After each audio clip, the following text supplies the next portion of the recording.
사도행전 16장 14절에서 15절 말씀입니다. 한 목소리로 봉독해 올려드립니다. 이 말씀은 살아계신 하나님의 말씀입니다. 두아디라의 시에 있는 자색 옷감 장사로서 하나님을 섬기는 루디아는 한 여자가 말을 듣고 있을 때 주께서 그 마음을 열어 바울의 말을 따르게 하신지라. 그와 그 집이 다 침례를 받고 우리에게 청하여 이르되 만일 나를 주 믿는 자로 알거든 내 집에 들어와 유하라 하고 강권하여 머물게 하니라. 아멘. 자리에 앉으시면 좋겠습니다. 오늘 근보전도사가 처음으로 이제 성가대 이제 데뷔를 했는데요. 어쨌든 은혜로 잘 감사로 된 것 같습니다. 참 많은 변화가 있었던 오늘 예배잖아요. 오전에 이제 우리 의완 형제가 또 찬양 인도를 또 해보고 또 근보전도사가 성가대를 또 하게 되어지고 또 새롭게 변화되어지고 다음 세대들이 세워져 간다는 게 참 귀하고 축복된 일인 것 같습니다. 때로는 위기가 때로는 어려움이 새로운 길을 열어주는 놀라운 축복이 되는 것 같습니다. 이제 오늘 본문 말씀을 보게 되는데 오늘 본문 말씀에 그런 내용이 좀 들어가 있는 것 같아서 한번 짚고 넘어가려고 합니다. 우리가 오늘 본문 말씀에 보면 이제 루디아라는 사람이 나오는데요. 사실 신약에서 가장 많은 교회를 세운 사람이 바울이라는 사람이 있습니다. 여러분 잘 아시죠? 사실 열 손가락 찔러서 안 아픈 손가락이 없는 것처럼 모든 교회가 바울에게는 다 소중했었을 것입니다. 그러나 유독 깊이 사랑하는 교회가 있다면 그 교회의 이름이 바로 빌립보라는 교회였습니다. 빌립보서 1장 8절은 바울이 나중에 빌립보에서 나와서 빌립보 교회에게 편지를 썼던 건데요. 이런 고백을 합니다. 내가 예수 그리스도의 심장으로 너의 무리를 얼마나 사모하는지 하나님이 내 증인이시니라. 편지를 쓰면서 내가 너무 사랑한다. 주님의 마음 그 마음처럼 내가 이 교회를 너무 사랑하는지 주님이 내 증인이 될 거다라고 얘기할 정도로 빌립보 교회를 너무나 사랑했습니다. 사실 빌립보 교회가 그렇게 사랑받을 수 있는 교회, 좋은 교회가 될 수 있었던 이유가 무엇일까? 여러분들이 생각하는 좋은 교회는 어떤 교회인 것 같습니까? 어떤 교회가 좋은 교회 같아요? 어, 건물이 삐까뻔쩍한 교회?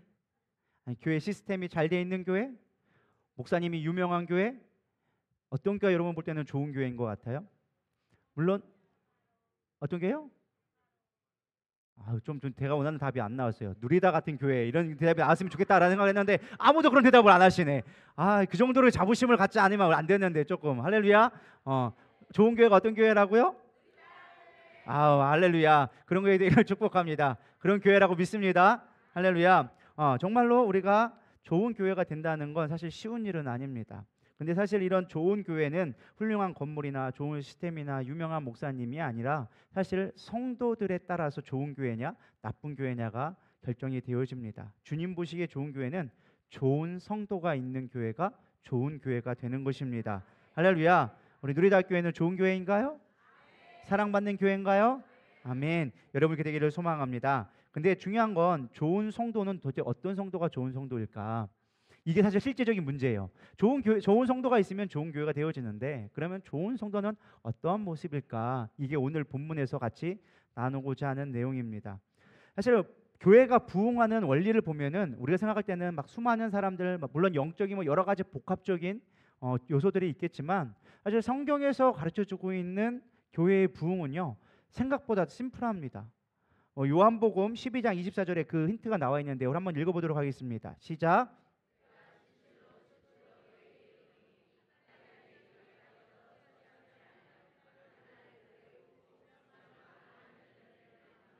자, 여기에 영적인 원리가 있어요. 한 알의 밀알이 썩어지면 죽어지면 많은 열매를 맺게 되어진다. 우리가 생각할 때는 교회가 부흥되는 게 막 엄청난 많은 사람들이 막 협업을 해가지고 막 성장될 것 같잖아요.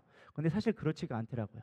교회의 성장에는요 헌신된 한 사람만 온전히 세워지면 교회는 부흥하게 되어져 있더라고요.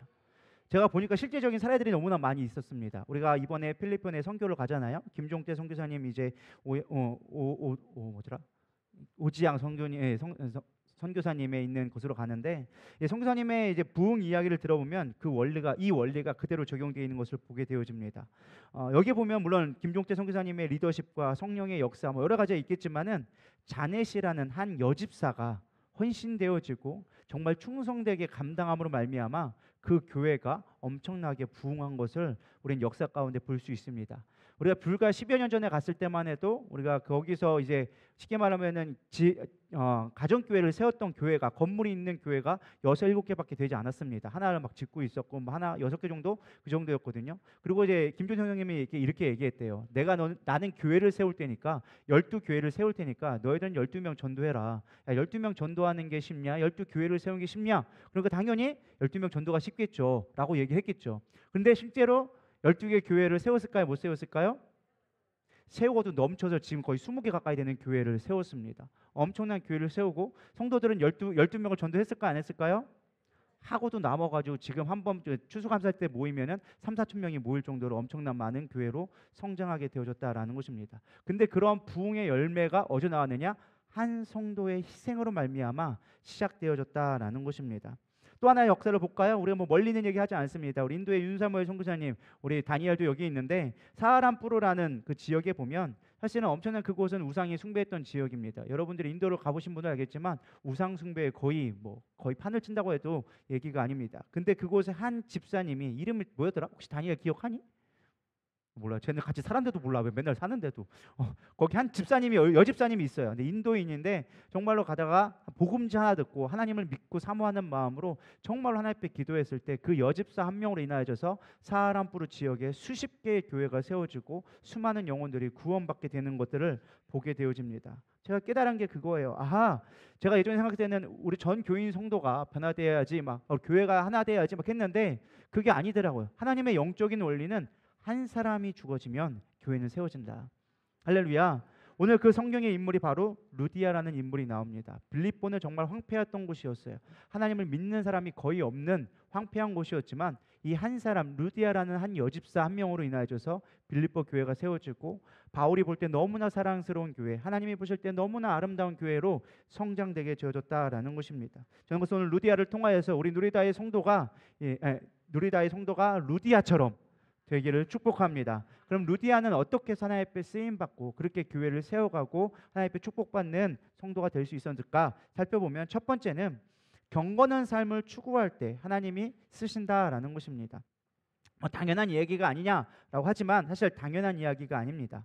원래 루디아는요 빌립보 사람이 아닙니다. 지금 있는 지역이 어디예요? 빌립보를 배경으로 얘기하고 있거든요. 빌립보는 당시 로마의 제2의 도시라고 부를 만큼 로마 사람들이 많이 이주해서 살았고 특별히 퇴역 군인들, 장교들이 많이 퇴역하고 귀족들이 노년의 행복한 삶을 위해서 은퇴 이후에 수없이 많은 삶은 가장 아름다운 지역, 가장 풍성한 지역, 그러면서도 가장 이제 좀 영향력이 있는 도시로 성장되어진 게 이 빌립보라는 곳이었습니다. 로마 다음으로 큰 도시였죠. 그런 도시였는데 그러다 보니까 사실은 수없이 많은 귀족들과 부유한 사람들이 거기서 쉽게 말하면 오늘날로 말하면은 뭐 미국에 있는 헐리우드 연예인들이 많이 사는 그 헐리우드 간판이 있는 거기가 뭐죠? 베벌리힐즈인가? 거기 그런 것처럼 정말로 이렇게 부자고 잘 사는 사람들이 모여 사는 동네가 빌립보라는 지역에 루디아가 살았습니다. 그러니까 쉽게 말하면 루디아도 잘 살았다라는 것을 알 수 있죠. 근데 이 루디아에는 출신이 어디냐? 두아디아라는 곳의 출신이었습니다. 근데 이 본문에 보면 자주색 옷감을 장사했다라고 나오는데요. 우리가 뭐 옷감 장사라고 하니까 요즘 말로 떼어면 뭐 동대문에서 장사 좀 했나 보구나라는 수준으로 보는데 그렇지 않습니다. 여기서 보면은 자주색 옷감이라고 나와져 있어요. 성경에서는 단어가 그냥 쓰인 경우가 하나도 없어요. 자주색 옷감은 우리의 개념에는 이해가 안 가지만 그들은 자주색 옷감 하면은 이게 보통 게 아니다라는 것을 딱 인식할 수 있는데 이거를 당시에 어떻게 불렀느냐? 임페리얼 퍼플이라고 불릴 정도로 엄청 귀한 염료였어요. 그러니까 보라색 옷은 오늘날에야 뭐 보라색 뭐 흔히 입고 여기 보라색 입은 사람은 별로 안 계신 것 같은데 이 보라색은 황실에서만 입을 수 있는 거예요. 왕만 입을 수 있었고 귀족, 특별히 그것도 상위 귀족만 단 1%의 사람들만 입을 수 있는 옷이 이 퍼플이었어요. 그러니까 보라색인데 실크에다가 이 보라색 염료를 했어요. 근데 이 천연 보라색 염료가 잘 나오지 않아서 어디서 나느냐? 이 두아디라 지역에 있는 뿔고동이라고 하는 작은 게 고동이라는 조개에서 나오는 그 쓸개집에서 나오는 작은 염료가 나오는 거예요. 그러니까 고동 한 마리 잡아봐야 이만큼 나와요. 근데 이만한 옷을 다 염색하려면 몇 마리나 잡아야 될까요? 수만 마리를 잡아야 되는 거예요. 그러니까 가격이 쌀까요? 비쌀까요? 당연히 비쌀 수밖에 없다라는 거예요. 그러니까 한 벌을 하려면 우리나라 말하면은 막 몇 천만 원 이상의 돈이 되어지는, 몇 천만 원이 뭐야? 그 이상의 돈이 들어가는 어마어마한 거죠. 오늘날로 말하면 루이 빅토리나 뭐 있잖아요. 뭐 여러 가지 뭐 여러분이 알고 있는 뭐 에르메스나 뭐 버버리 이랑 그 이상의 것들, 제가 아는 최고의 수준은 거기인데 아마 그 이상이 거기 있을지도 모르겠습니다. 어쨌든 왕족들만 입을 수 있는 옷을 거래했기 때문에 이것은 쉽게 거래할 수 있는 게 아니에요. 우리가 뭐 물건 만든다고 아무나 황실에 두고 아무나 대통령이 청와대에 집어넣을 수 있나요? 그게 아니잖아요. 그러니까 그 거래한다라는 건 쉬운 일이 아니었다라는 것입니다. 중요한 건 이 여인이 그런 어떤 백그라운드를 가지고 있는데 그 고가의 상품들을 거래할 수 있었던 이유가 무엇이냐? 일단은 그 배경을 조금 알아야 돼요. 당시에 여자 혼자서 그런 일들을 감당할 수 있을까 없을까요? 그건 거의 불가능해요. 당시의 시대에는 여자가 활동할 수 있는, 사업할 수 있는 그런 분위기가 아니었어요. 특별히 유대 지역에서 더더욱 힘들었는데 그나마 이 여인이 어디 출신이에요? 이방인이었기 때문에 가능한 거예요. 근데 이방인도 그냥 이방인이 아니라 두아디라 지역에 있었기 때문에 그런 영향을 많이 받았다라는 것입니다. 두아디라라는 어디냐? 쉽게 말해 해안 도시인데, 해안 도시는 그 항구 도시를 많이 끼다 보니까 뭐가 발전될까요? 무역이 많이 발달되어지겠죠. 무역이 발달되어지니까 뭐가 많이 발달되느냐? 당시에 길드라는 조직이 많이 발달되어졌습니다. 요즘도 뭐 게임을 하다 보면 길드라고 많이 나오잖아요. 그게 조합을 이룬 거예요. 그러니까 오늘날 무슨 조합, 뭐 농협 조합 이런 것처럼 조합을 이뤄서 할 수 있게끔 거래할 수 있는 사업권을 따내는 거죠. 그러니까 이게 조합을 뒤에 있으니까 황실과 같이 거래를 할 수 있게 되어진 거예요. 근데 이 조합에는 문제가 있었어요. 이 뭐냐면은 당시에는 무역이 대부분 다 배를 타고 갔잖아요. 배를 타고 갔다 보니까 우리 지금도 그렇지만은 요즘에 조금 그나마 좀 덜하지만 이 무역을 하는 사람들의 특징은 무엇이냐? 우상 숭배가 심했어요. 왜냐면 바다가 워낙에 이제 폭풍이 많고 막 이런 것들이 위험한 일들이 많다 보니까 당시에 수많은 신들을 많이 섬겼어요. 당시에는 이제 포세이돈이라든지 뭐 전쟁의 여신이라든지 수없이 많은 여신들을 섬기고 각각의 길드마다 필요한 신들을 섬겼다라는 것이죠. 그리고 그들에게 섬기던 우상 제물을 같이 먹고 함께 해야지만 조합에 가입될 수 있었다라는 거예요. 그러니까 같은 공동체가 되기 위해서 그런 것들이 필수적으로 요구되어졌어요. 쉽게 말하면 지금 루디아는 뭐 하는 거예요? 길드 조합에 가입됐다는 걸 우리가 알 수 있고 우상 숭배를 할 수밖에 없는 배경을 갖고 있었다라는 것입니다. 근데 이 두아디라 지역은 상당히 좀 호전적인 사람들이 많이 모여 있었던 것 같습니다. 근데 루디아도 그런 걸 영향을 많이 받았는지 여자임에도 불구하고 되게 호전적으로 황실과 거래를 했어요. 제가 왜 이렇게 빙빙 돌아서 이런 백그라운드 얘기를 하느냐? 중요한 얘기가 나오기 때문에 그래요. 그렇게 하면서 정말 귀족적인 것들을, 좀 비싼 것들을 거래할 수 있는 백그라운드가 되어졌는데 중요한 건 이런 상황 가운데 루디아가 뭔가 깨달은 게 있었어요. 우상 숭배를 하며 내가 거래를 하니까 먹고 사는 데는 지장이 없는데 내가 섬기는 신이 진짜 신이 아닌 것 같은 거예요. 이거는 뭔가 아닌 것 같다. 이거 우상의 죽음을 드리고 막 시키면 돼지 머리 잘라놓고 뭐 하고 하다 보니까 이거는 아닌 것 같은데, 이게 진짜 신은 아닌 것 같은데, 왜냐하면 사람을 이렇게 신을 섬기면 그 사람들의 행실과 삶이 바뀌어야 되는데 여전히 술 먹고 뭐 바람 피고 할 거 다 하고 죄란 저랑 다 짓는데 내가 볼 때는 이게 정말로 신이 맞나, 우리가 믿는 게 맞나라는 어떤 영적인 아마 공고함이 하나님이 주셨던 것 같아요. 그래서 그가 찾았던 게 무엇이냐? 진짜 신실하게 믿는 참 하나님이 어디 있을까 찾다가 무엇을 발견했느냐? 유대교를 발견하게 되어졌어요. 그래서 유대교를 섬기는 일을 하게 되어졌습니다. 비록 내가 길드의 조합이 있어서 섬기지만 내 마음 가운데는 궁핍한 마음, 하나님을 찾는 마음 때문에 유대교를 섬겨서 늘 하나님을 섬기게 되어졌죠. 그래서 자기가 있는, 비록 지금 두아디라 있지 않지만 내가 빌립보에서 직접 황실과 거래하기 위해서 빌립보에 거주하지만 하나님을 찾는 그런 신실한 유대교적 배경을 갖게 되어졌다라는 것입니다. 이게 중요한 배경이에요. 이 배경 가운데 어떻게 되었느냐? 당시 좀 배경을 보면 이제 바울과 이 루디아가 만나게 되어지는데 이 루디아가 무엇을 하고 있었느냐? 기도 처소에서 기도를 하고 있었다라는 것입니다. 사실 남유다가 바벨론에 멸망한 당한 이후에 바벨론은 강제로 이스라엘 백성들이 바벨론으로 강제로 이주되어지면서 쉽게 말하면 나라가 없어지니까 수많은 유대인들이 각 나라로 흩어지게 되어진 거예요. 근데 이들이 신앙의 정체성을 잊지 않기 위해서 성인 남자 10명만 모이면 뭐를 지었다? 뭐를 지었다? 회당을 짓게 되어졌다라는 것입니다. 시나고게라는 회당을 짓게 되어져서 모이게 되어졌는데 이 빌립보는 유대인들의 성인 남자 10명이 있었을까요? 없었을까요? 없었어요. 쉽게 말하면 유대교가 거의 없는 지역이라고 봐도 무관하다는 거예요. 전 세계 어디 가도 성인 10명만 있으면 다 회당이 지어졌는데 그 큰 도시에 회당이 없을 만큼 유대교인들이 많지 않았다. 그럼에도 불구하고 지금 이 루디아는 뭐하고 있어요? 기도 처소를 찾아서 하나님을 섬기기 위해서 열심히 하고 있었다라는 것입니다. 당시에 회당이 없으면 사람들은 뭐 했느냐? 유대인들에게 좀 독특한 습관이 있어요. 우리는 좀 이해하기 힘든 거지만은 당시에 바벨론의 포로로 끌려가면서 그 시내가에서 이제 그라 시내가에서 이제 기도했던 그런 모습들이 기원이 되어져서 이들이 기도할 수 있는 회당이 없으면 뭐 했느냐? 강가 같은 데를 가가지고 어디든 사람들이 당시에는 강이 흘렀거든요. 왜? 사람이 물이 필요하니까 살만한 데는 다 강을 끼고 있었단 말이에요. 그러니까 사람들이 유대인들이 뭘 했느냐? 기도 초소를 늘 어디서 삼느냐? 누구나 쉽게 알 수 있게끔 야 여기 회당이 없다? 그럼 뭘 어딜 찾아보는 거예요? 강가를 찾아가서 기도 초소를 삼아서 하는 것들을 보게 되어진 거예요. 오늘 본문에 보면 바울도 그래서 간 거예요. 갔더니 그곳에 회당이 없는 거예요. 그래서 내가 기도할 곳을 좀 찾아보자. 그래서 내가 유대 하나님을 섬기는데 기도를 해야 될 테니까 교회는 가야 되겠지 해가지고 찾았다 보니까 강가에 있는 데를 발견하게 되어진 거죠. 루디아가 거기서 기도를 하고 있을 때 바울과 만나게 되어졌다라는 것입니다. 그럼 이게 그냥 쉬운 일처럼 보이고 성경에는 별로 크게 중요하게 나오지 않은 것처럼 보이지만 하나님이 찾는 사람이 이렇게 되어진다라는 것입니다. 사실 사도행전 10장 20절에 보면은요, 하나님을 경외하는 사람이라는 말이 나오는데 이게 누구냐? 유대인이 아니고 이방인인데 하나님을 섬기는 사람들을 하나님을 경외하는 사람들이라고 성경에서는 표현했어요. 그러니까 유대인이 아닌 이방인으로서 어떠한 백그라운드가 없이 하나님을 잘 섬기는 사람들을 뭐라고 얘기했다? 하나님을 경외하는 사람들이란 말로 성경은 표현해줬어요. 사도행전 10장 2절에 고넬료라는 사람이 나오는데 그가 경건하여 온 지방과 더불어 하나님을 경외하며 백성을 많이 구제하고 하나님께 항상 기도하더니, 오늘 루디아도 그런 사람이었습니다. 전혀 백그라운드가 믿을 수 있는 분위기가 아니었어요. 어떤 동기도 없었어요. 집안이 잘 믿었던 것도 아니고 누가 그걸 권면했던 것도 아니고 자기 마음 가운데 하나님을 찾음으로 말미암아 하나님이 그를 살폈다라는 것입니다. 저는 여기서 묵상할 것이 그것이었어요. 아브라함을 좀 떠올리게 되어졌어요. 사실 우리가 성경 말씀에 믿음의 조상을 누구로 떠져요? 아브라함을 하는데 아브라함이 어떻게 하나님 앞에 부름받았는지를 우리가 잘 생각하지 못할 때가 있어요. 사실 아브라함은요, 아버지 데라를 이어서 뭐 했던 사람이었어요? 우상을 만드는 자였어요. 그 당시에 신이라는 당시에 이제 그 갈대아 우르 지역에서 쉽게 말 오늘날로 말하면 삼신할머니를 섬기는, 이게 뚱뚱하고 동그랗게 해가지고 임신해가지고 뭐 가슴 이렇게 크게 만들고 배 이만큼 나오는 목각으로 만든 이제 우상신을 만들었어요.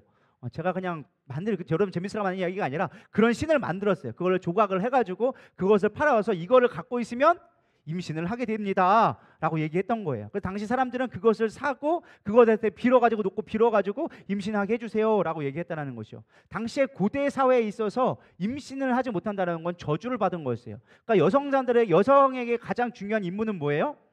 아이를 낳는 거거든요. 근데 아이를 못 낳으면 쉽게 속된 말로 옛날 말로 소박을 맞을 수밖에 없는 거예요. 그렇기 때문에 여자들에게 되게 중요한 것 중에 하나가 이 우상을 숭배하는 거였어요. 근데 아브라함은 그것을 계속 만들고 있는데 불구하고 자신이 정말 사랑했던 사라와 결혼을 했음에도 불구하고 애가 있었다 없었다?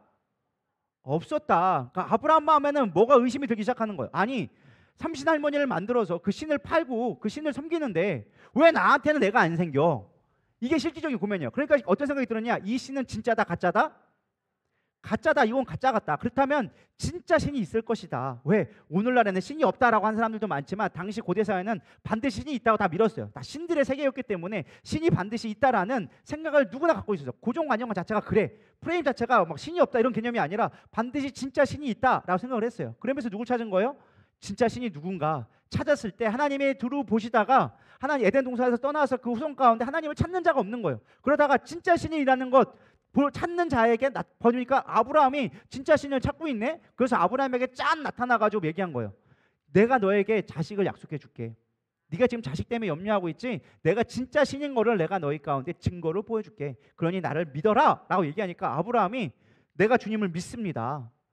내가 당신을 신뢰하겠습니다 라고 하면서 참신으로 인정해 드려요. 근데 하나님께 너무 기뻤던 거야. 그래서 창세기 15장 6절에 보면 아브라함이 여호와를 믿으니 여호와께서 이를 그의 의로 여기시고, 네가 아무도 없는 그 상황 가운데 우상을 숭배했던 그 상배 가운데 나를 찾고 나를 만나고 나를 믿으니 내가 의롭게 여기겠다. 할렐루야. 하나님이 보시는 건 다른 게 아니에요. 우리가 주님을 찾는 마음을 보신다라는 거예요. 그게 경건함이라는 거예요. 예레미야 29장 13절은 얘기합니다. 너희가 온 마음으로 나를 구하면 나를 찾으리요 나를 만나리라. 뭐 하리라고요? 나를 구하면 나를 뭐 하겠다? 찾게 찾게 되어진다. 지금 루디아가 뭐하고 있었어요? 하나님을 찾고 있었던 거예요. 자신의 삶 가운데 진짜 신이 누군지, 내가 우상에 섬기고 세상 것들을 바라봤는데 이것들이 헛된 것들이더라. 내가 성공도 이뤄보고 돈도 쌓아보고 해봤는데 이것들이 나를 기쁘게 하는 것들이 아니더라. 진짜 기쁨은 참 하나님께 있다. 그러면서 아무도 없는 빌립보에 예배 드릴 수 있는 상황도 아니었어요. 회당이 있던 것도 아니었어요. 그럼에도 불구하고 홀로 하나님을 찾고 나갔을 때 하나님이 그를 기뻐 여기셔서 하나님이 그를 쓰셨다라는 것입니다. 여러분 믿으십니까? 교회를 세우는 건요, 내가 교회 예배 잘 나온다고, 내가 교회 룰을 잘 따른다고 교회에 세우는 게 아니라는 거예요. 아무도 없는 그곳에도 여러분들이 예배할 수 있는 자가 될 때 하나님은 여러분을 쓰시기 시작한다는 거예요. 예배 드릴 수 없는 상황 가운데도 예배자로 서게 되어졌을 때, 하나님을 찾을 때 하나님 그때 일하기 시작한다는 거예요. 우리는 솔직한 얘기를 고백해 봅시다. 우리는 어떻게 하면 예배에 빠질까 고민하잖아요. 어떻게 하면 예배 한번 안 드려볼까? 오늘 중요한 약속이 있는데, 오늘 결혼식이 있는데, 오늘 뭐 누구 있는데, 뭐 있는데, 수없이 많은 핑계와 이유를 대고 우리는 찾지 않잖아요. 하나님을 구하지 않잖아요. 근데 아무도 없고 예배하지 못하는 상황 가운데 하나님을 찾자 하나님을 만나주시고 그를 통하여서 이 역사를 이뤄가기 시작했다라는 것입니다. 전 이것도 물론 그 루디아의 마음 가운데 있는 거지만 하나님이 이것 또한 역사하셨다고 믿습니다. 빌립보서 2장 13절에 보면 너희 안에 행하시는 이는 하나님이시니, 누가 한다고요? 우리 마음 가운데 하나님을 찾게 하는 것도 누가 하는 거라고요? 하나님이 하세요. 근데 자기의 기쁘신 뜻을 위하여서 너희에게 소원을 두고 행하게 하시나니, 루디아는 진짜 하나님을 내가 온전히 섬겨보고 싶었어요. 진짜 하나님을 만나고 싶었어요. 그 하나님을 위해 내가 무엇을 할 수 있을까 소망을 두고 사실은 바울을 만나게 됐다라는 것입니다. 근데 바울을 만난 것도 그냥 만난 게 아니에요. 여러분 졸고 있어가지고 제가 잠깐 노래를 불러드리게 하겠습니다. 어쩌다 마주친 그대 모습에 내 마음은 빼앗겨 버렸네. 어쩌다 마주친 그대 두 눈이 내 마음을 사로잡아 버렸네. 괜찮게 부르죠? 이번에는 이게 사실 무슨 상황이냐, 제가 어떤 법을 상상하면서 이 노래를 들었느냐, 바울이 기도처서를 찾다가 우연찮게 거기서 루디아를 만났을 때 이런 모습이 아니었을까. 어쩌다 마주친 그녀의 두 눈 가운데 뭔가 갈망하는 눈빛을 봤던 거예요, 바울은. 그래서 그 마음에 사로잡혀가지고 복음을 전했더니 루디아가 확 변하게 되어지죠.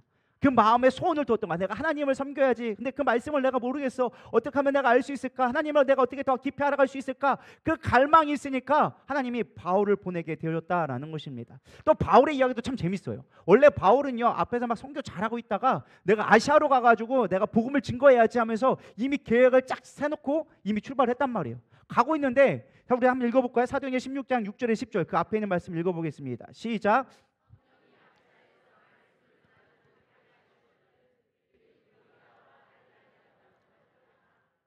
무시아 앞에 이르러 비두니아로 가고자 애쓰되 예수의 영이 허락하지 아니하는지라.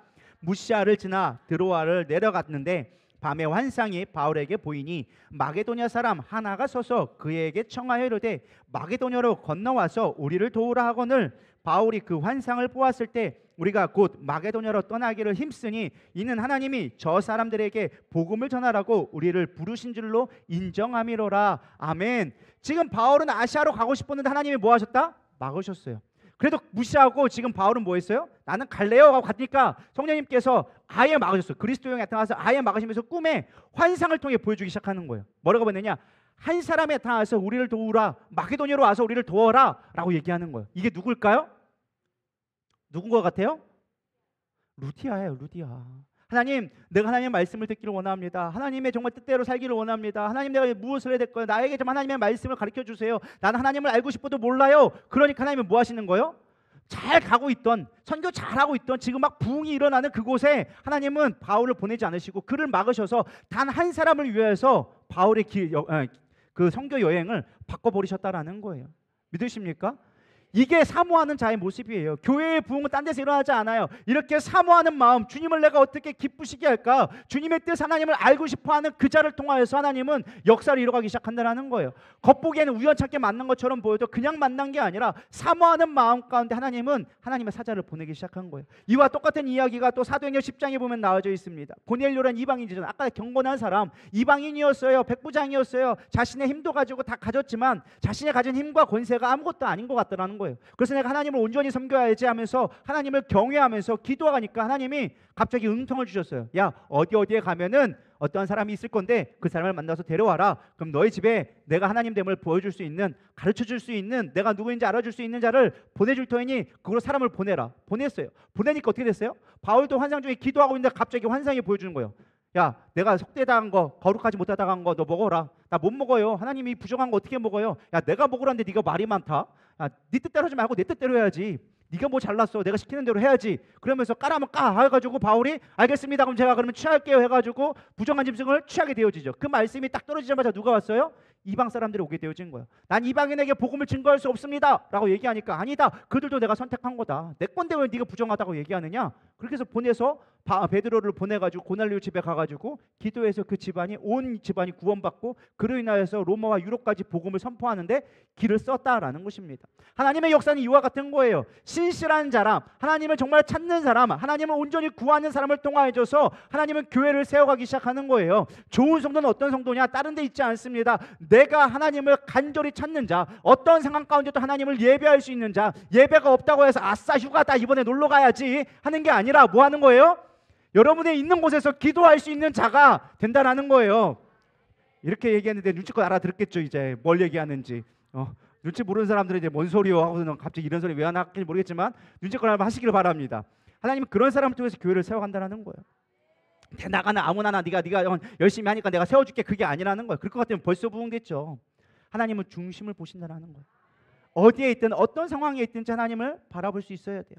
또 루디아의 특징은 무엇이냐? 한계를 극복하고 최선의 삶을 살아갈 때 하나님이 좋은 성도로 만들어 주시고 교회를 부흥케 하신다는 거예요. 문제는 우리가 아무리 하나님을 찾지만 늘 문제와 한계는 우리 삶 가운데 넘쳐난다라는 것이죠. 나는 하나님을 열심히 잘 섬기고 싶은데 시간이 안 돼요. 목사님 이번에 가족들이 협조를 안 합니다. 남편이 별로 안 도와주고 자식도 안 도와주고 짜증나요. 힘들어서 안 돼요. 돈이 안 돼요. 건강이 안 돼요. 여러 가지 문제와 한계점을 가지고 우리는 신앙생활을 하지 못한 이유들을 찾아오게 되어집니다. 사실 루디아도 여러 한계가 있었습니다. 아까도 얘기했지만 그녀는 유대인이 되고 싶었지만 여자라는 한계가 있었어요. 사실 유대인들이 아침마다 드리는 기도가 있다고 합니다. 어떤 기도를 드리냐? 첫 번째는 하나님, 내가 노예가 아니라서 참 감사합니다. 두 번째, 하나님, 내가 이방인이 아니라서 참 감사합니다. 세 번째, 내가 여자가 아니라서 참 감사합니다. 이게 뭔 줄 아세요? 당시에 하나님을 섬기기에 제약이 되는 조건들이 이거였어요. 노예는 자기 마음대로 하나님을 섬길 수가 없었어요. 노예는 주인이 성경을 무조건 섬겨야 돼요. 그래서 노예가 아닌 거에 감사하고, 이방인들은 하나님 앞에 선택받은 백성이에요? 아니에요? 아니었어요. 유대인들은 조금 교만해가지고 자기만 구원받았다고 생각하고, 이방인들은 뭐다? 지옥의 땔감이라고 생각했던 사람들이었어요. 걔들은 이제 어차피 다 지옥 갈 거고 지옥의 땔감이고 우리만 구원받는다라는 선미세상이 강했던 자들이 이스라엘 가운데 없지 않아 그런 교만한 의식이 있었다는 거예요. 그래서 이방인이 아닌 거 감사하고, 무엇보다 하나님을 섬기는데 여자들은 당시에 지성소에 들어갈 수 있었을까요? 없었을까요? 없었어요. 남자만 들어갈 수 있어요. 그래서 여자들 섬길 때는 여인의 뜰이라고 해가지고 성전 밖에서 따로 모였단 말이에요. 성전에 들어갈 수도 없었어. 그러니까 유대인 남자가 맨마다 기도한 건 뭐예요? 내가 하나님의 성전에 들어갈 수 있음에 감사합니다라고 이 세 가지를 기도했어요. 자, 루디아는 이 세 가지 중에 몇 개가 걸릴까요? 일단은 하나 빼고 다 걸려요. 종인 거 빼놓고는 다 걸려요. 여자고 유대인이고 다 걸려요. 그러니까 믿을 수 있는 상황이 1도 아니었다. 특별히 이 빌립보라는 지역이 회당이 없었다라는 건 뭐예요? 유대인을, 그러니까 쉽게 말하면 하나님을 섬기는 자가 없었다라는 걸 얘기하는 거예요. 웬만하면 성인 남자 10명만 있으면은 그 교회 반드시 회당이 세워지게 되었는데, 회당이 없다라는 건 여기에는 믿는 사람이 1도 없었다라고 거의 보시면 돼요. 근데 그런 곳에서도 불구하고 어떠한 한계점을 가졌음에도 불구하고 그녀는 이 한계를 스스로 극복해 나가기 시작했다라는 것입니다. 13절에 보면 이렇게 나와 있어요. 안식일에 우리가 기도할 곳이 있을까요? 문 밖에 강가에 나가 거기 앉아서 모인 여자들에게 말하였는데, 우리 생각해 보면은 그 중에 어떤 수많은 사람들이 그냥 됐거나 생각할 수 있는데 그렇지 않다라는 거예요. 하나님이 준비된 자였기 때문에 루디아를 썼다라는 거예요. 수많은 여자가 있었지만 바울이 와서 얘기를 하자마자 아무도 그에게 마음을 열지 않았어요. 근데 누구만이? 루디아만이 마음을 열었다는 거예요. 그것도 그냥 열어내냐? 그렇지 않아요. 바울은 말을 듣자마자 뭐 했느냐? 바로 그의 마음을 열어서 뭐 했느냐? 집을 오픈했어요. 자신의 집을 뭐하러 했냐면은 기도처소로 삼아주세요. 내가 회당에 하나님을 찾고자 회당을 갈고자 했지만 회당이 없고, 내가 회당을 짓고 싶은 돈이 있어도 회당에서 유대인 남자 10명이 없어가지고 내가 회당을 짓지 못했습니다. 근데 내가 하나님을 위해 섬길 수 있는 것들이 너무 소원합니다. 그러니 내 집을 기도처소로 삼아주세요. 회당에는 10명이 이제 조건이 있었지만, 제약이 있었지만 교회는 제약이 있을까요? 없을까요? 없어요. 그냥 모여서 기도하면 되니까. 그런 율법의 제약을 받지 않으니까. 그렇다면 우리 집에 와가지고 예배 드려주세요. 여러분, 이게 쉬운 일일까요? 어려운 일일까요? 쉬운 일이 아니에요. 어려운 일이었어요. 여자의 집에, 그것도 혼자 사업하고 있는데 그게 쉬울까요? 어려운 거예요. 거기다 당시에 그리스도인들이 막 욕을 먹고 타켓에 어떤 핍박에 타켓이 되고 있던 게 그리스도인들인데, 그 그리스도인이 된다는 거, 유대교까지 그냥 넘어갈 만해. 왜? 로마와 유대교가 짝짝꿍해가지고 우리 살려주세요 하면서 막 황제에 붙어 있고 막 이러니까 유대교까지는 봐줬지만 그리스도교가 된다라는 거는 전혀 다른 개념이었어요. 핍박의 주요 타겟이 됐단 말이에요. 왜? 유대교를 혼잡하게 만들고 시대를 흐름하게 만든다고 해서 그리스도교인들은 혼탁해 하는 자라고 하는 당시 개념들이 있었단 말이에요. 오늘날 말하면 이단의 앞잡이처럼 되는 게 예수 믿는 그리스도인들이라고 불렀단 말이에요. 근데 그리스도인이 된다? 우리 집을 교회로 삼는다? 이건 쉬운 일이 아니었다라는 것입니다. 저는 신앙생활하면서 이런 생각이 되어졌어요. 우리 스스로 한계를 짓지 말자. 할렐루야. 제가 열심히 운동을 하잖아요. 요즘에 달리기를 도전을 하고 있는데 마라톤을 좀 도전을 하고 있어요. 근데 제가 처음에 5km 달릴 때만 해도요, 너무 힘들었어요. 2km, 3km 달리는데 5km 뛴다? 너무 힘든 거예요. 정말 숨이 여기까지 올라오고 막 어떻게 달리지? 막 10분씩 뛰는 사람도 어떻게 달리는 거지? 그랬거든요. 근데 제가 10km를 어느 날 도전하게 됐어요. 1시간 달리는 거. 여러분, 10km가 만만치는 거리는 아닙니다. 1시간 쉬지 않고 달려야 돼요. 그것도 그냥 천천히 달리는 게 아니라 러닝머리에서 속도 10으로 달려야 딱 1시간 걸려요. 10으로 죽으라고 달려야 1시간이에요. 근데 그거보다 처음에 좀 시작이 늦게 시작하니까 11, 12 이 정도 달려야 1시간 안에 들어갈 수 있는 속도가 나와요. 그러니까 거의 숨이 막 턱턱해요. 10km 뛰는 게 쉬운 일이 아니었어요. 근데 10km를 뛰게 됐어요. 그래서 제가 그 다음 목표가 뭐였느냐? 20km를 뛰는 거다라고 목표를 정했는데 솔직히 아직까지 20km 못 뛰었어요. 근데 제가 15km까지는 뛰었어요. 1시간 반 좀 넘 걸려가지고 1시간 40분 정도 돼가지고 제가 15km는 뛰어봤어요. 근데 아직 20km를 못 뛰고 있어요. 20km 뛰려니까 계산을 해보니까 제 속도로 뛰면 2시간 반을 뛰어야 되는 거예요. 2시간 반 쉬지 않고 그냥 뛰어야 되는 거예요. 내일이. 근데 제 스스로가 브레이크가 걸리는 거예요. 아, 내가 과연 뛸 수 있을까? 이거 될까? 1시간만 뛰어도 정말 거짓말은 아니고 다리가 내 다리가 아닌 게 되거든요. 내 다리가 아닌 것 같아. 이거 그냥 로봇이 움직이는 거야. 막 이렇게 되게 되는데 과연 내가 2시간 뛸 수 있을까? 이렇게 생각을 하게 되는데 그러면서 제가 유튜브를 막 공부를 하잖아요. 저는 되게 공부하는 스타일이거든요. 공부하니까 유튜브에서 뭐냐? 마라톤은 30km부터 시작이다. 그 말은 좀 뭐예요? 20km는 누구나 할 수 있다라는 말을 이렇게 들려주긴 하더라고요. 그래서 내 스스로 한계 때문에 지금 내가 못 뛰고 있구나. 20km 내가 어떻게 2시간을 뛰지? 라고 했는데 2시간 다들 뛰더라는 거예요. 내 스스로 한계구나. 한계를 짓지 말자라고 해서 지금 제가 1km씩 1km씩 지금 증가를 하고 있는데, 여러분 스스로 한계 짓지 않기를 소망합니다. 신앙도 마찬가지예요. 우리가 막 할 때 어떤 한계가 부딪힐 때 있어요. 여기가 끝인가 할 때가 있어요. 근데 그게 끝이 아니라는 거예요. 뭔가 막혔을 때는요, 하나님이 다른 길을 열어주신다라는 것입니다. 빨간머리 앤에 이런 대사가 나옵니다. 참 빨간머리 앤의 명작인데 우리는 옛날에 애니메이션을 만화로 보니까 그 가치를 모르는데 이런 대사가 나옵니다. 내 생각대로 되지 않는 건 참 멋진 일이네요. 왜냐하면 내가 생각지도 못한 일들이 벌어지곤 하거든요. 내가 계획한 대로 가면은 그냥 내가 하는 것밖에 몰라. 내 세상 속에서 멈출 수밖에 없어. 근데 내 뜻대로 되지 않는 것은 뭐예요? 내가 상상할 수 없는 일들을 경험하게 되는 일이다. 때로는 우리가 어떤 일을 내가 계획하고 내 사역에 있어서 뭔가 하는데 내 뜻대로 되지 않을 수가 있어요. 그때 우리는 두려워할 것이 아니라 뭐 해야 된다? 하나님의 하실 일들을 기대해야 된다. 할렐루야. 별로 아멘들이 없으시네요. 바울은 지금 계시했잖아. 내가 아시아 가가지고 교회를 세워야지. 거기 지금 막 성령의 불이 임하고 있네. 부흥이 일어나고 있네. 거기서 계획을 했지만 하나님이 막으셨다니까요.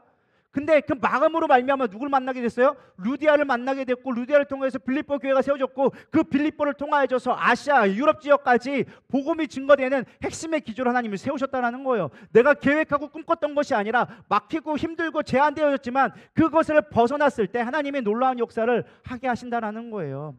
여러분, 내가 뭔가 육체적 한계가 있고 물질의 한계가 있고 내 정신적인 한계, 마음의 한계가 있다면 돌파하세요. 하나님 앞에 맡기세요. 어차피 내가 할 수 없는 건 하나님 앞에 맡기면 하나님이 일하시기 시작한다는 거예요. 그게 하나님의 방법이라는 거예요. 지금 우리 얼마나 많은 환경 탓을 하고 있습니까? 경제가 어렵습니다. 뭐 백이 없습니다. 건강도 없습니다. 인맥도 없습니다. 가방끈도 짧습니다. 나이가 많습니다. 수없이 많은 핑계들을 우린 제한하고 있잖아요. 근데 루디아는 제한하지 않았어요. 그 즉시 하나님의 말씀을 받자마자 바로 침례를 받고 내 집에서 기도하십시오. 뭐가 문제가 되겠습니까? 근데 그게 사실은 쉬운 일이었느냐? 쉬운 일이 아니었어요. 자신의 전부를 건 대답이었다라는 것입니다. 사실 우리 신앙생활 할 때 가장 큰 문제 중에 하나가 뭐예요? 생계의 문제. 예수를 잘 믿으려고 할 때 생계의 문제가 반드시 걸려요. 직장에서 신실한 크리스천이 되려고 살아가다 보면 눈치도 보이고 때론 그로 인하여서 불이익도 겪게 되어집니다. 남들은 주일에 장사해서 더 많은 이윤을 남길 수 있는데 중요한 거래가 항상 주일에 있는데 그걸 못해요. 예를 들면 사업을 하다 보면은 뭐 쉽게 말하면은 속된 말로 골프라도 칠 줄 알아야 돼요. 가가지고 사람들 만나고 거기서 교제하고 그런 인맥이 통해야 그 다음에 중요한 거래를 할 수 있는 기회가 되는데 나는 주일날 맨날 여기 와 있어야 되네. 사람들 와가지고 골프 해가지고 쳐가지고 다른 경쟁업체들이 다 만나가지고 로비해가지고 다 하고 있는데 난 그걸 할 수가 없어. 그럼 여러분들 어떻게 했어요? 교회 나와야 될까요? 골프 치러 가야 될까요? 골프 치러 가야죠. 그러면 막 바로 대답이 나오네 그냥. 그러면 안 되겠죠. 왜? 우리는 하나님을 신실하게 믿는 사람이니까. 하나님이 책임져 주신 사람이니까. 근데 우리는 뭐부터 생각해요? 나 교회 믿으니까 이런 게 상당히 걸리적거리네. 나는 골프 치러 가야 되는데 지금 거래하러 가야 되는데 이것도 비즈니스인데 지금 뭐가 걸린 문제예요? 생계가 걸린 문제란 말이에요. 이게 쉬울까요? 어려울까요? 어려워요. 비즈니스 만나가지고 오늘 술 한잔 하고 한번 2차 3차 가야 되는데 난 술을 안 마셔야 돼요? 안 마셔야 돼요? 안 마셔야 돼. 그러니까 걸리적거리는 거야. 마셔야죠. 사장님 오늘 기분 좋은데 우리 같이 거래 안 할 거야? 안 마실 거야? 그럼 어떻게 했어요? 아이고 마셔야죠. 그러면요. 이게 얼마짜리인데 뭐 이렇게 안 하겠냐는 거예요. 별 반응들이 없으시네. 이렇게 4차원적으로 설교를 하는데 여러분들이 반응이 없으시면 안 돼요. 막 할렐루야. 그런 일들이 우리 가운데 비일비재하다라는 거예요. 요한복음 15장 18절 20절에 얘기합니다. 세상이 너희를 미워하면 너희보다 먼저 나를 미워한 줄 알라. 너희가 세상에 속하였으면 세상이 자기의 것을 사랑할 것이나 너희는 세상에 속한 자가 아니요 도리어 내가 너희를 세상에서 택하였기 때문에 세상이 너희를 미워하느니라. 내가 너희에게 종이 주인보다 더 크지 못하다 한 말을 기억하라. 사람이 나를 박해하였은즉 너희도 박해할 것이요 내 말을 지켰은즉 너희 말도 지킬 것이라. 우리가 예수님을 믿고 살아간다는 게 사실 세상 속에서는 쉬운 일은 아닙니다. 오히려 박해를 받고 힘든 일을 걸어가야 돼요. 아까도 얘기했죠. 루디아는 지금 그냥 일반적으로 장사하는 사람이 아니었어요. 황제를 상대로 지금 거래하는 거상이었단 말이에요. 근데 그 뒤에는 뭐가 있어요? 반드시 길드라는 조합이 있어요. 근데 길드의 조합 조건이 뭐라고요? 우상 숭배라는 거예요. 기본적으로 그게 당시의 문화였다는 거예요. 그래서 예수 믿는 사람들은 세상으로부터 버림받아 당했어요. 왜요? 길드 조합이 안 돼. 장사를 아예 못해. 사회생활을 할 수가 없어. 이해가 되시나요? 당시에 예수 믿는다라는 것은요 목숨 거는 일이었어요.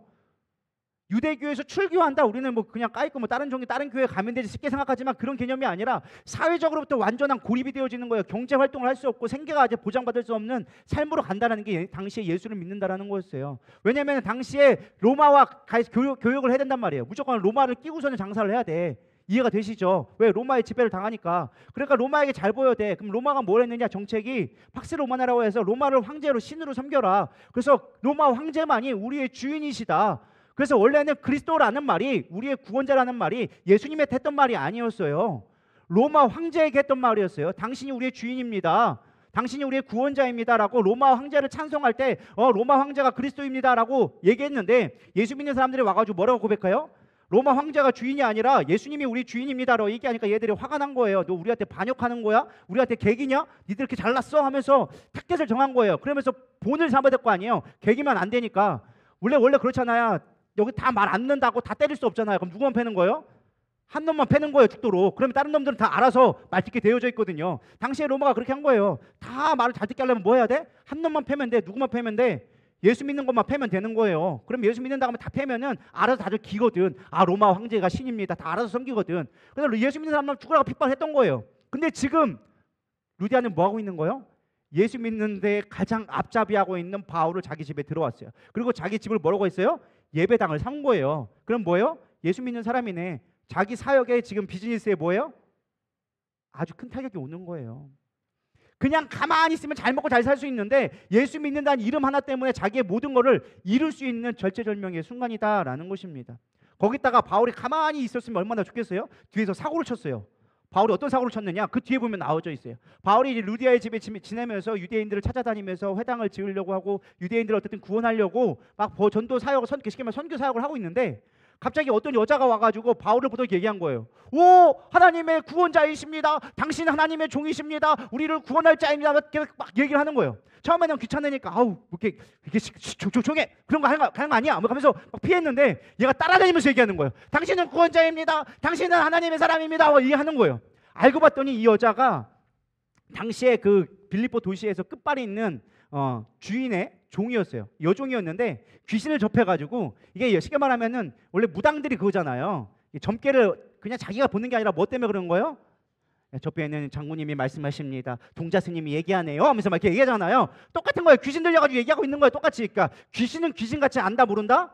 안다. 하나님의 사랑과 아닌가 계속 얘기해서 쫓아다니면서 얘기한 거예요. 그래서 바울은 처음에는 귀찮아가지고 무시했는데 계속 쫓아다니면서 얘기하니까 바울이 도저히 사역을 할 수가 없는 거야. 쉽게 생각해 보세요. 교회 딱 했는데 교회 앞에 맨날 와가지고 야 여기 교회가 있네 하면서 이렇게 한다면 여러분 어떻게 했어요? 걔를 빨리 제거를 해야지. 교회를 하려면은. 그렇게 해서는 사람들이 안 모일 거 아니에요. 그래가지고 어쩔 수 없이 바울이 원통 여자한테 귀신을 쫓아냈어.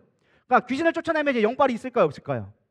없어요. 근데 그 주인이 그 여종물의 그 점괘로 인하여져서 무당에 점치는 걸로 인하여져서 상당히 수익을 다 취했던 거예요. 그러니까 곰은 제주는 곰이 부리고 돈은 누가 가져간 거예요? 주인이 가져간 것처럼 이 여주인이 그걸 챙기고 있었네. 근데 얘가 영빨이 떨어졌어. 알고 봤더니 바울이라는 놈이 와가지고 귀신을 쫓아내는 거야. 영빨을 없게 한 거야. 화가 나가지고 바울을 그닥지 잡아가다가 바로 그냥 집어넣었어요. 근데 이게 원만큼 끝발이 있는 사람이 아니라 그냥 관원들이 집어넣자마자 바로 감옥에 들 정도로. 쉽게 말하면 오늘날로 말하면 이제 국회의원 정도 되는 좀 파워가 있었던 것 같아요. 로마의 뭐 시의원이나 뭐 이런 것처럼 좀 빽이 있었던 것 같아요. 그래서 바로 집어넣으니까 바울이 갇혔네. 내가 바울 갇혔으니까 어떡하냐 이러고 있으면 우리 이러다 죽는다 하는데 하나님이 짠 역사하셔서 그 밤에 갑자기 지진을 일으키기 시작한 거예요. 누구 때문에? 바울 때문에. 막 지진이 일어나니까 막 옥문이 열리고 막 사람들이 와 하면서 다 도망가기 시작한 거예요. 근데 원래 당시 로마의 법이 무엇이냐? 죄수를 온전하게 간수하지 못하면 그 책임을 누가 지게 돼 있어요? 간수가 지게 되어져 있어요. 사람들이 다 도망가고 있으니까 이 간수가 이 상태로 있다가는 나뿐만 아니라 우리 가족까지 다 죽게 생겼다. 안 되겠다 싶어가지고 자살을 하려고 딱 칼을 떨어뜨리는 순간 갑자기 바울이 하나님처럼 목소리 들려야죠. 그러지 마세요. 그러면 아니 되옵니다. 말리셔가지고 와가지고 왜 자살하려고 합니까? 그러니까 나 이 상태로 있다가 우리 가족이고 뭐고 싹 다 죽어요. 어떻게 내가 살 수 있을까요? 나 좀 살려주세요. 막 하면서 오히려 간수가 죄수한테 막 빌기 시작하는 거야. 어떻게 내가 살아야 돼요? 어떻게 할 수 있나요? 그러니까 우리가 그 유명한 바울이 한마디 날리죠. 주 예수를 믿으라. 그리하면 너와 내 집이 구원을 얻으리라. 할렐루야. 사실 우리 말로는 이해가 안 되는 말이에요. 나 여기서 지금 죄수들 다 있는데 나 어떻게 살 수 있어요? 나 좀 방법 좀 알려주세요 하니까 예수 믿어 그러면 돼. 여러분 여기 이해가 돼요? 안 되죠. 근데도 불구하고 그 말을 믿었어요. 믿을 때 역사가 나타나는 거예요. 우리 말로 논리적으로 따지는 게 아니라 믿으면 되는 거예요. 그래가지고 어떻게 합니까? 내 집이 구원받는다니까 그럼 우리 집에 가시죠. 그래가지고 그 지금 죄수를 가져다가 자기 집에 갈고 왔어. 그래서 그 밤에 집회를 열어가지고 온 가족이 구원받게 된 거예요. 근데 중요한 건 지금 죄수가 탈옥한 거잖아요. 아침 되니까 사람들 알게 됐네. 그래서 군사들 보내가지고 야 죄수를 잡아라 했더니만 누가 봤더니 저 간수집에 갔다고 합니다.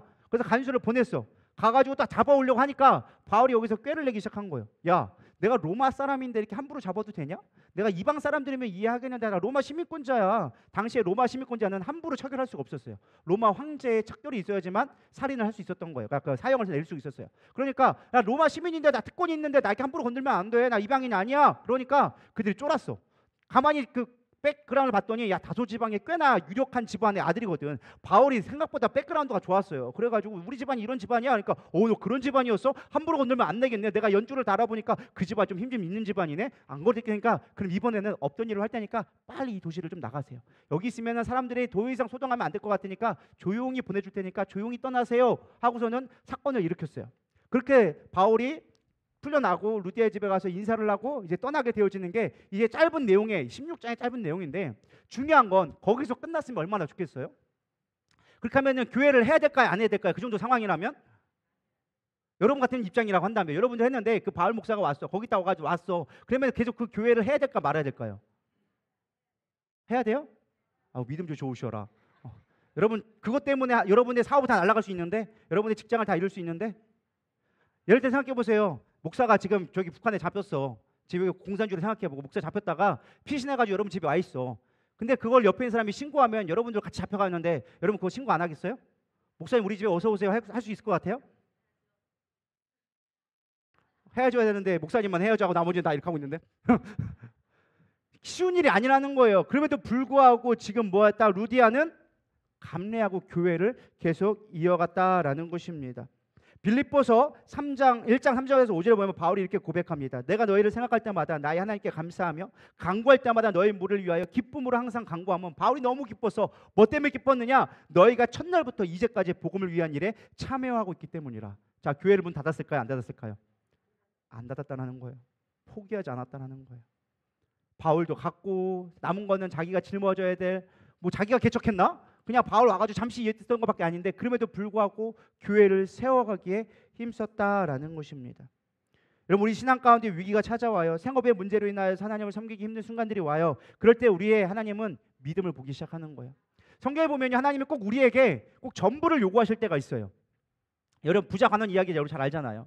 부자 관원이 왔어요. 내가 어떻게 하면 영생을 얻을 수 있습니까? 물어보자. 예수님이 얘기하죠. 너희 집에 있는 거 다 팔아라. 처음에 뭘 얘기했던 게 뭐 율법을 잘 지켰냐? 잘 지키고 있습니다. 그렇다면 네가 있는 거 다 팔아다가 나를 따르라라고 얘기해요.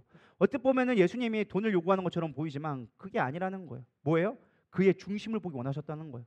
너 전부냐? 전부 드릴 수 있어?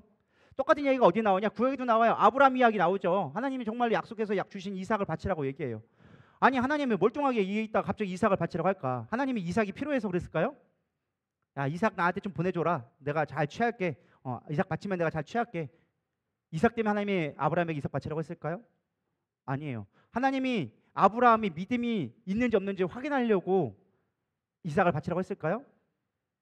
우리 그렇게 생각할 때가 많아요. 하나님이 뭐라고 뒤에 보면 나왔죠. 하나님이 내가 이제야 나를 경외하는 줄 알았다. 그러니까 하나님도 아브라함이 정말 하나님 정말 섬기는지 몰라서 그냥 물어보려고 시험해보려고 했다라고 생각하는데 사실 그렇지가 않아요. 하나님은 시공간을 초월하시고 모든 걸 아시는 분이세요. 이미 아브라함이 이삭을 바칠 거를 아셨어. 그런데도 불구하고 이삭을 바치라고 얘기했어. 뻔히 왜? 우리가 알 수 있는 방법은 뭐예요? 이미 양을 준비하셨던 것만 해도 아브라함이 바칠 걸 알고 그것에 준비해놓고 이미 이삭을 바치지 않게 하려고 준비하셨던 것만 해도 하나님은 이미 알고 있었다라는 것을 우리가 쉽게 유추할 수 있다는 거예요.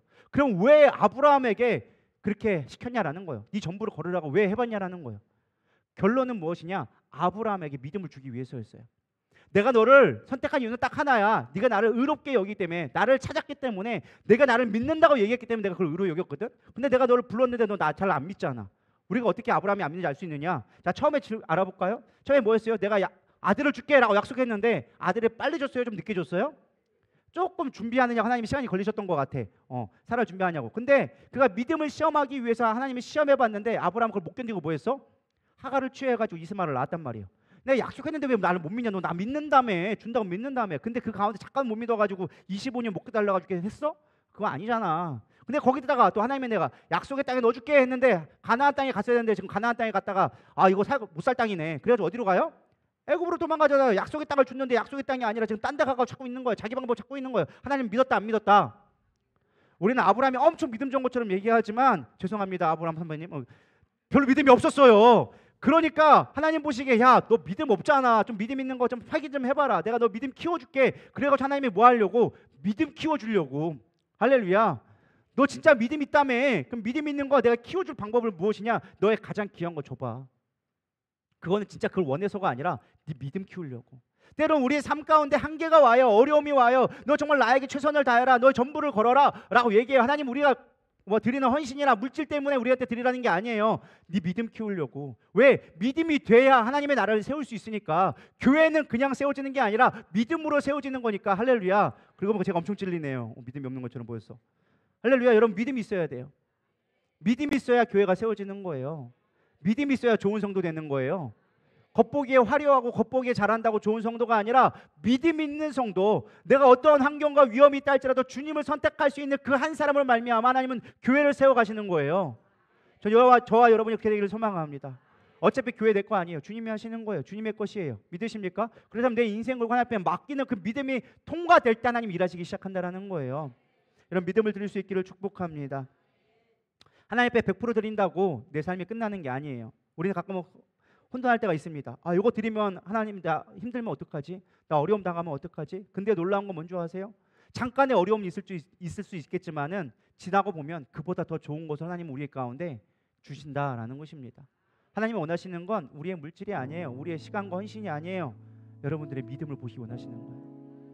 오직 의인은 믿음으로 말미암아 살리라. 할렐루야. 여러분 믿음이 있기를 소망합니다. 끝까지 믿음을 지킬 수 있는 거. 아까도 말씀드렸지만 루디아는요 포기하지 않았어요. 끝까지 믿음으로 갔다라는 거예요. 바울이 사역하는 그 모든 곳에 편지를 주고받으면서 목사님 뭐가 더 필요하실까요? 제가 있는 거 하나님이 나에게 주신 거 하나님을 섬기라고 주신 건데 열심히 잘 섬겨드릴게요. 어디 필요할 때 있어요 얘기만 해주세요. 할렐루야. 부흥하는 교회 보니까요 그런 성도들이 꼭 한두 명씩은 있더라고요. 목사님들의 간증을 들어보면은 우리 교회도 그런 성도가 있으리라 믿는데 꼭 그런 성도가 있어요. 성경한다면 목사님 얘기도 없어 빚도 없어. 사실 루디아라는 이름이 루디아의 이름이 아니에요. 루디아라는 말이 무엇이냐? 루디아라는 큰 성읍이 있었어요. 도시가 있었어요. 근데 쉽게 말하면 오늘날로 말하면 안성댁, 뭐 인천댁, 대전댁, 부산댁, 이게 당시 이름이었어요. 자기 이름을 드러내지도 않았어요. 자기는 그냥 루디아 댁이야, 나 그냥 저기 루디아라는 성에서 왔으니까 루디아 댁으로 불리는 거로 만족했다라는 거예요. 성경에 그 이름도 알려주지도 않았어. 빛도 없이 소문도 없이 그냥 자기가 섬김으로 하나님을 기쁘게 할 게 무엇인지 온전히 그 간절한 마음으로 섬겼다라는 거예요. 그렇게 변함없이 처음부터 바울이 그 교회를 세워가는 끝날 때까지. 그래서 빌립보에 가면요, 빌립보 교회보다 루디아 기념교회가 더 있어요. 믿으십니까? 한 사람의 헌신된 사람, 한 사람의 믿음의 사람, 한 사람의 하나님을 찾는 사람, 그 한 사람 때문에 교회가 세워지고 온 열방에 구원받게 되어지는 거예요. 저 우리 누리다의 성도님, 여러분 한 분 한 분이 그런 자가 되기를 소망합니다.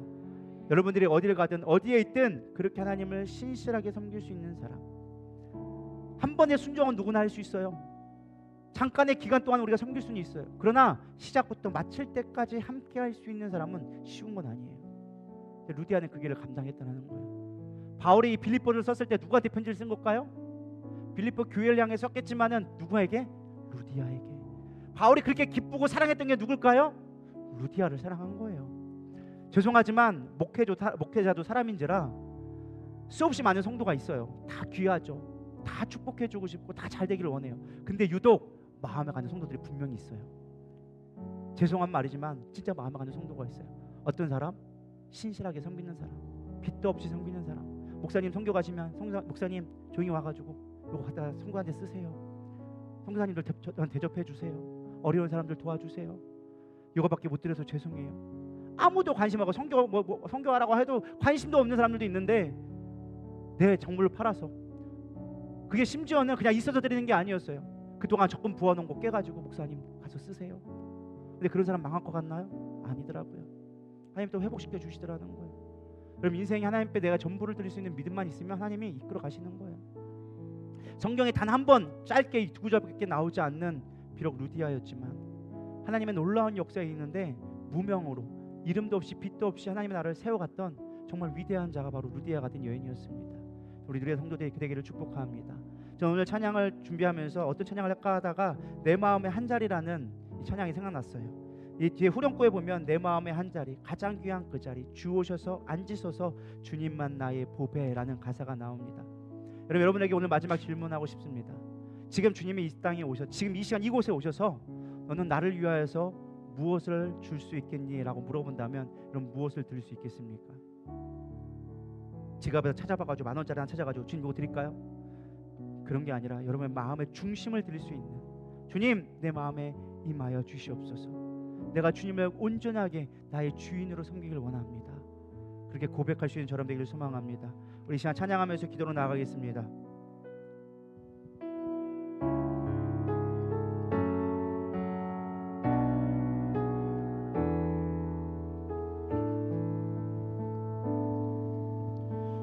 우리들을 위하여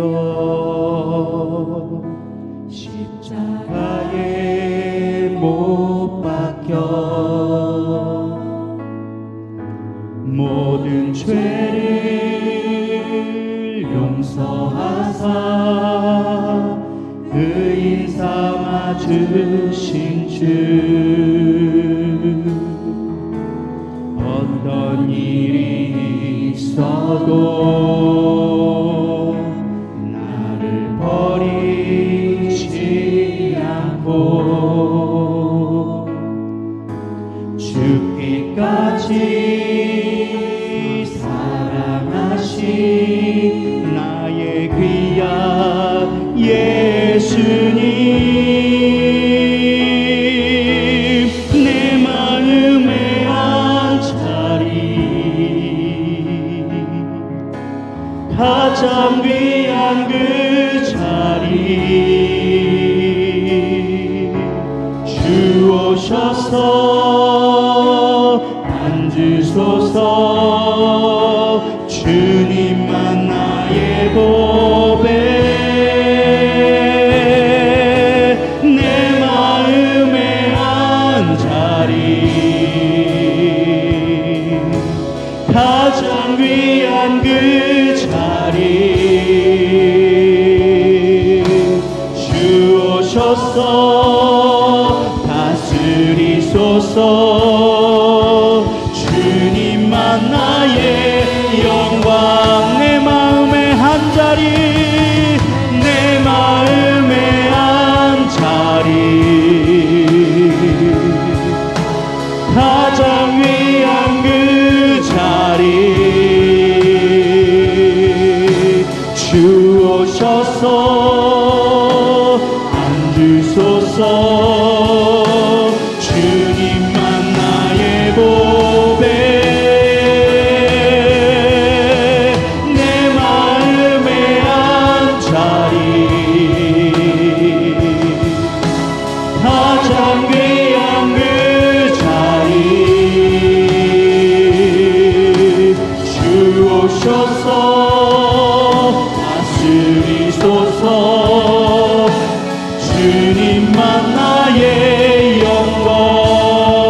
루디아를 생각하면서 하나님, 내가 누리다 교회에 기대기를 소망합니다. 루디아처럼 주님을 간절히 찾고 하나님이 없는 상황 가운데도 주님을 바라보며 신실하게 주님만 바라볼 수 있는 경건한 자의 삶을 살게 하여 주시옵소서.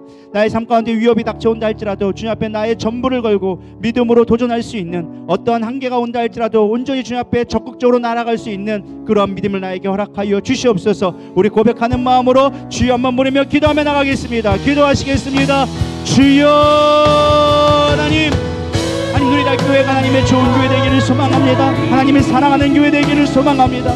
그러려면 한 사람의 신실한 성도, 한 사람의 보시기에 아름다운 성도가 있을 때 하나님 그렇게 교회가 되어지리라 믿습니다. 주님, 내가 여기 있사오니 내가 그 되기를 소망합니다. 주님의 마음에 합한 자, 주님의 뜻을 살피는 자, 나의 전부를 드리며 하나님의 마음에 합한 자로 나의 인생이 하나님의 것이라고 고백할 수 있는 신실한 믿음의 진실한 고백을 쓸 수 있도록 축복하여 주시옵소서. 우리 그리나의 그 성도들이 넘쳐나기를 소망합니다.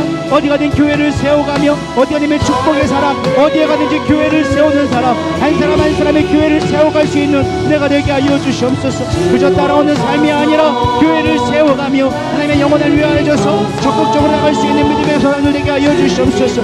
나의 힘으로 할 수 없습니다. 하나님이 하시는 것들을 보게 하여 주시옵소서. 주님 함께 하여 주시옵소서. 오늘도 우리 마음 가운데 말씀의 능력 되게 하여 주시옵시고 이 말씀대로 살아갈 수 있는 힘이 되게 하여 주시옵소서. 그저 듣고 끝나는 것이 아니라 말씀이 내 삶이 되어지며 말씀이 나의 능력 되어줄 수 있도록 주님 함께 하여 주시옵소서. 오직 주님만 바라보기를 원합니다. 주님 함께 하여 주시옵소서.